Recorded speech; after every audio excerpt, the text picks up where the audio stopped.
The Book Baker presents The Star Squad and the Mysterious Hot Air Balloon by Ishaan Agrawal. I dedicate this book to Smriti Rathi for her help and support, to my parents Rahul and Ruchika, my sister Ananya, and my two cute Shih Tzus, Truffle and Luna. In the arid deserts of Cappadocia, there was a small town in which lived three best friends and their dog. Truffle was a brave and cute Shih Tzu who they had adopted from a hot air balloon owner as he had become too old to look after her. Together, they called themselves the Star Squad. They saw colorful hot air balloons cruising through the sky every day. One day, Nate, Paul, and Luna were out playing with Truffle in the town square when Nate spotted a yellow and turquoise hot air balloon floating through the sky. Hey guys, look! Another hot air balloon! And it has my favorite colors, Nate said. Oh yeah, it looks pretty cool, said Paul. Aw, it doesn't have pink, exclaimed Luna. It's getting dark. We should go home, guys, Paul said. And the squad went home, ate dinner, and went to bed. The next day, when they met at the town square, the yellow and turquoise hot air balloon had moved and was hovering over a mountain. Hey, the balloon seems to be landing on that cliff, said Luna. Yeah, you're right, Luna, Paul exclaimed. There is something weird about this hot air balloon. We should go check it out, said Nate. We can go tomorrow, shouted Paul and Luna at once. Truffle barked in agreement. They laughed and departed to their homes for a good night's rest, as they could feel that tomorrow would be the start of a great adventure. The Scar Squad woke up at 6 in the morning, freshened up, packed their bags, and set off to the town square wearing trekking shoes.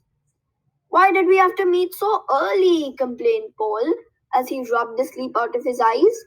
Oh, come on, it'll be fun. Let's start heading towards the balloon, laughed Nate. And then the Star Squad set out towards the cliff, which was shimmering in the early morning sun.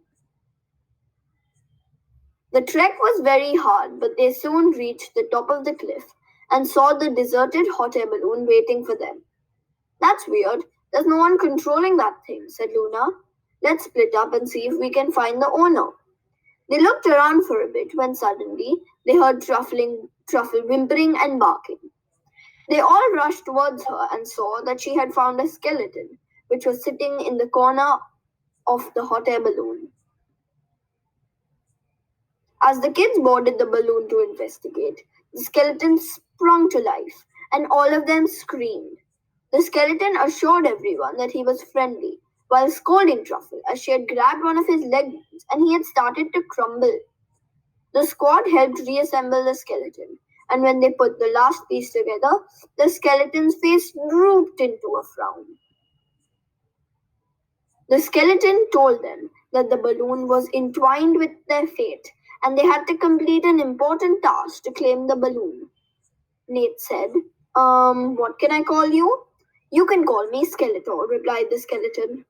The task was to find a diamond somewhere on the cliff. The skeleton had hidden it, and the task was meant to bring out their true personalities and show if they were lazy or hardworking. The task was arduous, but after a few hours, Luna yelped as she had seen a tiny little clear rock glistening in the sunlight.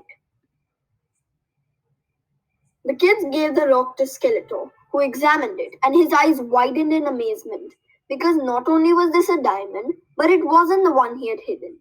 The Star Squad jumped in excitement as Skeletor told them that they had completed the task and the hot air balloon was theirs. Inside the hot air balloon was a small chest that was beaming with light. Skeletor reached into the chest and retrieved a small emerald green, sparkling, dragon shaped figurine. The skeleton showed them that it was one of a kind dragon crystal that would allow dragons to freely roam the earth again. Skeletor said, your quest is to deposit this to the center of the earth, where it can grow and multiply. The only way to do this is to visit the Dragon King and persuade him to travel to the Earth's core. Skeletor handed them a magical basket and said, "This basket will gift you a magical artifact when you are most in need. But be warned, this can only be used 3 times." The Star Squad was very excited and crowded around Nate, who had taken the basket in his hands. When they looked back, Skeletor had disappeared and a collar had appeared in the basket. "What should we do with this collar?" said Luna. "Let's just attach it to Truffle to keep it safe," said Paul. Nate attached it to Truffle, and when she barked, she spoke in English. The trio was struck with shock as Truffle started talking. The kids crowded around Truffle and pestered her with questions until she started to nip at them in irritation. "Oh, wait, we don't know how to fly a hot air balloon," said Paul. "What do we do?" said Nate. Then it struck Luna. Didn't Truffle's own owner have a hot air balloon?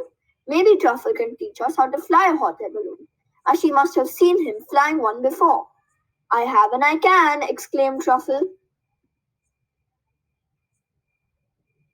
"Hooray!" the trio yelled as Truffle guided them off the cliff. They clumsily started to fly, slowly getting the hang of it, and the Star Squad was off to another adventure to find the Dragon King. To be continued.